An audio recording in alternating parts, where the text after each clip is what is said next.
Public speaking is a foundational human skill, a massive advantage in any career. There is an old saying, a fool who can speak well is more persuasive than a genius who can't. People who master public speaking often find more success than brilliant people who struggle to communicate. The benefits are obvious. It boosts your charisma, makes you a person others rely on, and naturally puts you in the spotlight. Despite this, very few people actively learn this skill. You're here to change that. So, how do you become a truly skilled public speaker? Before the methods, let's define it. Great public speaking isn't just talking smoothly. It's the ability to translate the ideas in your head into language that is clear, engaging, and easy for your audience to understand. Think of your school days. Some teachers made interesting subjects boring, while others could explain a complex topic in a way that made you want to keep listening. That ability to express thoughts clearly and command attention is our goal. Here are 5 easy methods you can start using today.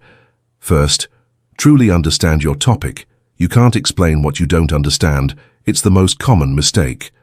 Before you speak, you must master your core message. A great test is to imagine explaining your topic to a 5-year-old. If you can simplify it enough for a child to grasp, you have a solid understanding.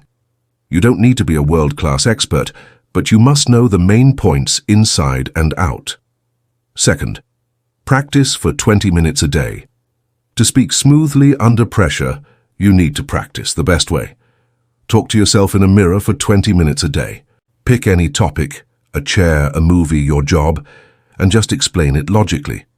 As you talk, watch your facial expressions and body language, and project confidence. If 20 minutes feels too long, start with 10 or even 5. The goal is consistency. For faster improvement, record yourself. You'll immediately see where you can improve. A well-known CEO even credits this exact technique for overcoming his poor communication skills. Third, be concise. A common challenge for new speakers is rambling or using filler words. This bores an audience quickly.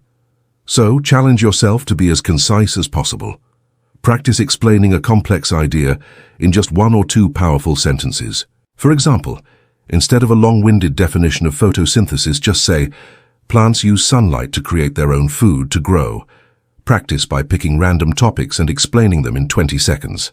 This forces you to be clear and direct. Those first 3 methods will make you a fluent speaker. But fluency isn't enough. You have to capture the audience's attention. That's where the next 2 methods come in. Fourth, be a storyteller. Our brains are hardwired for stories. It's how we best absorb information. Think about Steve Jobs. He didn't just list product specs.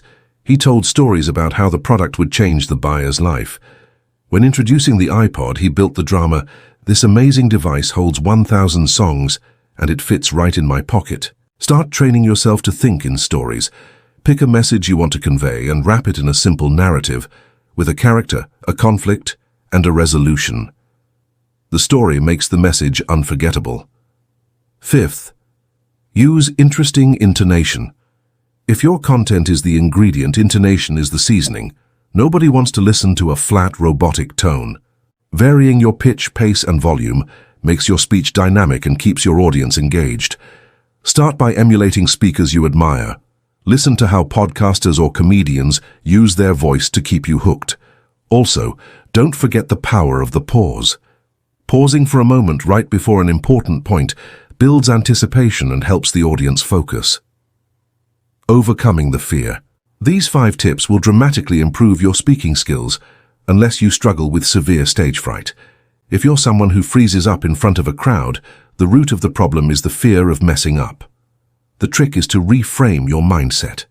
First, imagine everyone in the audience is just a kid. We rarely feel judged making a mistake in front of children.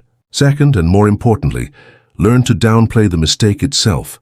Ask yourself, so what if I mess up? Will my life end? Of course not. Mistakes are just part of the process. If you have your own tricks for dealing with this fear, please share them in the comments below. That's all for this video.